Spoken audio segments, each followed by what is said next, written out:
The settlement of Smeerenburg on Amsterdam Island in northwest Svalbard originated with Danish and Dutch whalers in 1619, one of Europe's northernmost outposts. Reality. During the first intensive phase of the Spitsbergen whale fishery, Smeerenburg served as the center of operations in the north. The image at right shows the concretized remnants of whale oil that built up around the large copper kettles in which the blubber was rendered. Leftover blubber was used as fuel for the fires. The site of Smeerenburg was first occupied by the Dutch in 1614, when ships from the Amsterdam chamber of the Noordsche Compagnie established a temporary whaling station here with tents made of canvas and crude, temporary ovens. In 1615, 1616, and 1618 the Dutch again occupied the site. In 1619, a 500-ton ship with timber and other materials was sent to Spitsbergen. The tents and temporary ovens were replaced with wooden structures and copper kettles, set in a permanent fashion on a brick foundation, with a brick fireplace beneath and a chimney for the smoke. In its first year only Amsterdam and the Danes occupied Smeerenburg, the former to the east and the latter to the west. In 1619 and 1620 the Danish ships that went to Smeerenburg were sent by merchants from Copenhagen, while those that went there in 1621 and 1622 were sent by a royal undertaking. In 1623 two Basque ships employed by the Danes arrived at Smeerenburg and began taking whaling gear from the Danish huts before they were driven away by the Dutch. In 1625, when the Danish-employed Basque ships arrived at their place in Smeerenburg, they found that their station had been damaged, the work of the Dutch and English in the previous season. After 1625 the Danes were expelled by the Dutch, their place being occupied by the Horn, Enkhuizen, and Vlissingen chambers.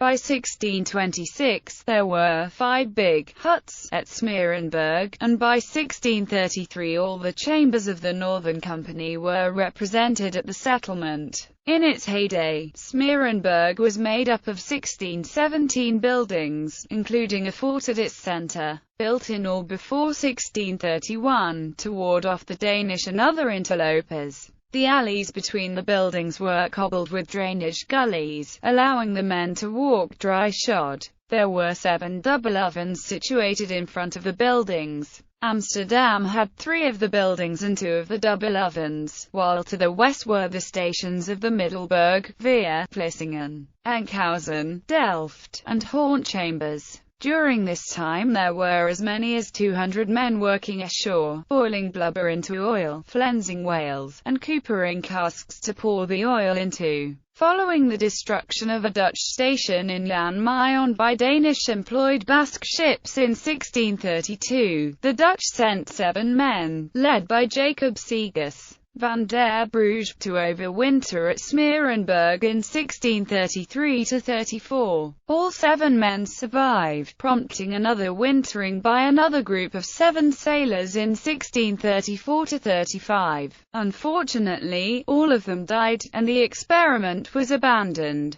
Smeerenburg's decline began in the early to mid-1640s. We hear of it still in use by the Horn chamber as late as 1657. Around 1660, with the transmission to processing blubber into oil on return to port and expansion into pelagic whaling, the settlement was abandoned. In 1973 the ruins of Smeerenburg became part of Norway's Northwest Spitsbergen National Park. Myth. The size of Smeerenburg has been greatly exaggerated by many authors. William Scoresby claimed 200 to 300 ships and 12,000 to 18,000 men visited Smeerenburg during the short summer season. The Norwegian explorer Fridtjof Nansen made similar claims, stating that hundreds of ships anchored along the flat of Smeerenburg where 10,000 people visited a complete town with stalls and streets. Besides the tree works, smithies and workshops, there were shops, churches, fortifications, gambling dens and even brothels. Such claims have no basis in reality. As noted above, no more than 15 ships and 400 men would have visited Smeerenburg during its peak in the 1630s. There were no shops, churches or brothels, though there was a single fort with 2 guns. Unfortunately, despite the results of archaeological excavations that took place in the period 1979 to 81, modern authors still sometimes repeat the fabulous legends told of Smeerenburg.